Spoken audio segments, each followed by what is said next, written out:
Hey guys, welcome back to another field of carrots, or should I say lack of carrots. It's actually the end of the day.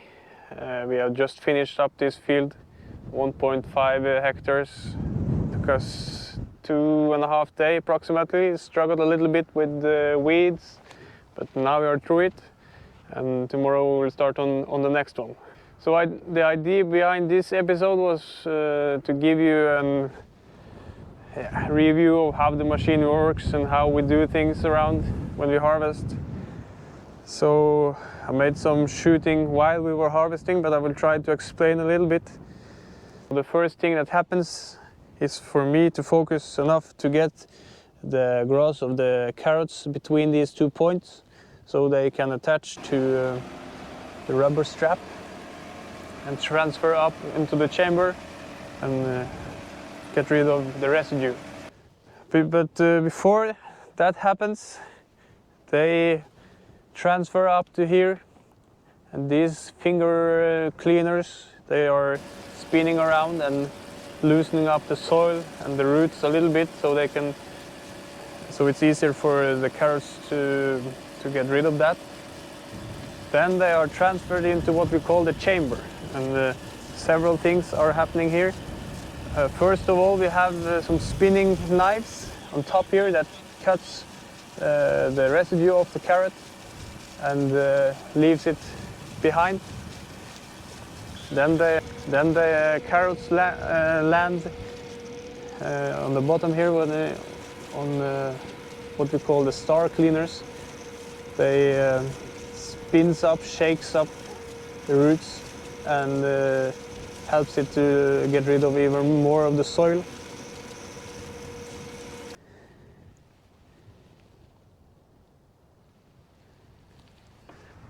Here you can see the other side of the knives. These are spinning along with the front to drag the carrots up until it's losing its residue or the growth.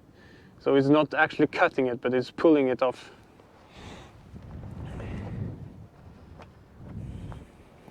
Then it comes out here into the belt, transferred to the box, and we have usually one worker standing here and throwing off a little bit of the grass, soil. But the most important job is to control the box, which you can do from this control box. Up and down, sideways, no, up and down, in and out, and up and down with the end of the belt. You can see they have a cylinder here to control the last meter or so.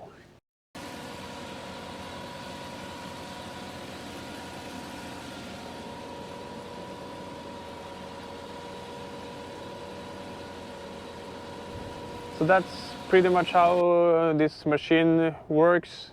We have different adjustments we can do, but I won't go deep into that. You see the rubber straps, ropes, whatever you want to call it. It's driven by a hydraulic engine all the way down to the starting point.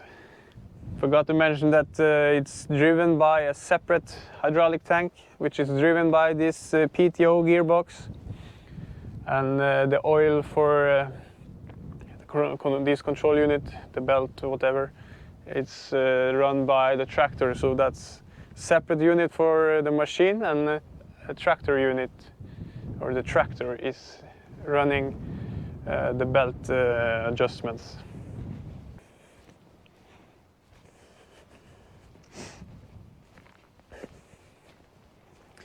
So let's jump into the cab a little bit, and I will fire up the tractor so you can see what my job is, except for driving it.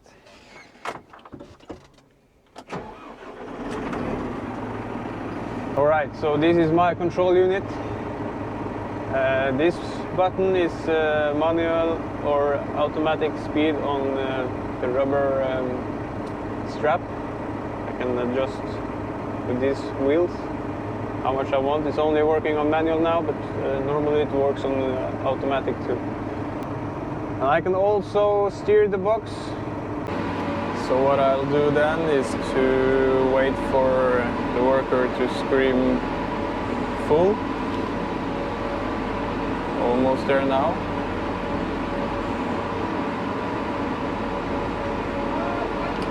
There, I heard a signal, then I will go back a few meters, lower it. So we have space for the new box. And I will wait for, this occasion is my brother to take away the full box.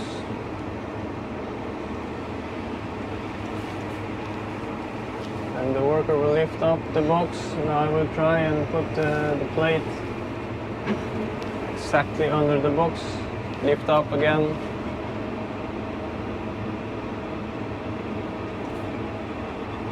And hit the go button. Alright, so what I'll do in the morning, I will find my map, and the lines won't show up now, but normally it should show up some lines. Give me a second.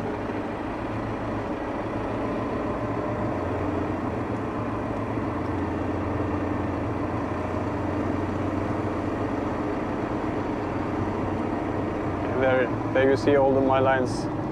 So every row is spaced between 0.75 meters. So this is what I have set the GPS for. But sometimes I need to steer it either to the left or to the right, because our seeder is not set with the GPS, so the rows will shake a little bit. So I can adjust a little bit, 3 centimeters I put it on. So I can put 3 centimeters to the right, 6, 9, or opposite. So that's pretty much what I do. When the GPS does its thing, everything is programmed on this stop-end function. Pretty easy. So I can watch behind my back and keep up what's behind me. And the tractor will steer itself, the machine will do its thing. The only thing I have to do manually is to lower and lift. You can see it's going up and down. This is actually the front loader handle, but we put our top link into the same entrance for hydraulic entrance. So that's pretty neat. Normally we would have it here with a cylinder attached here onto a beam that runs under the tractor, but found out it was easier to put it like this.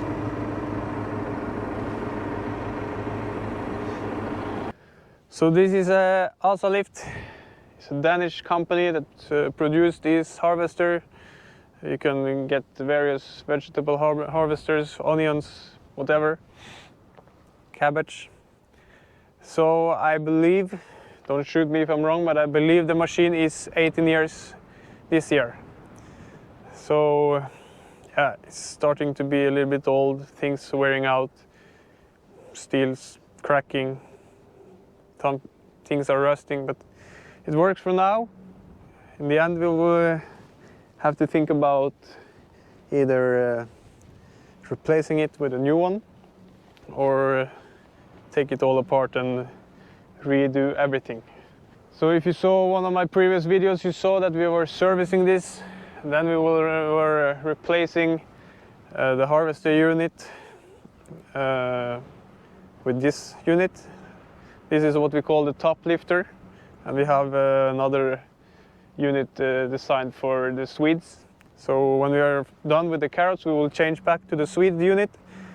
It works a little bit different, but I won't go deep into that now. I will show you later. All right, so that's pretty much the machine. As far as I can tell, it's running good, even though we have to consider a few years to do something. We are maintaining it as well as we can, changing oil, filters, bearings, chains, whatever, even new rubber straps this year. But you can see covers are shaking. It's sometimes losing a little bit carrots, and yeah, a bunch of things. All right, guys, hope you are a little bit wiser on how we run our operation. Plenty more to come. We still have roughly 2 months before we are done, and 4 weeks with the carrots, 4 weeks with the Swedes. So I hope you liked it. Be sure to check out all my other videos. Be sure to like, comment and subscribe to my channel, and be sure to check out my Instagram.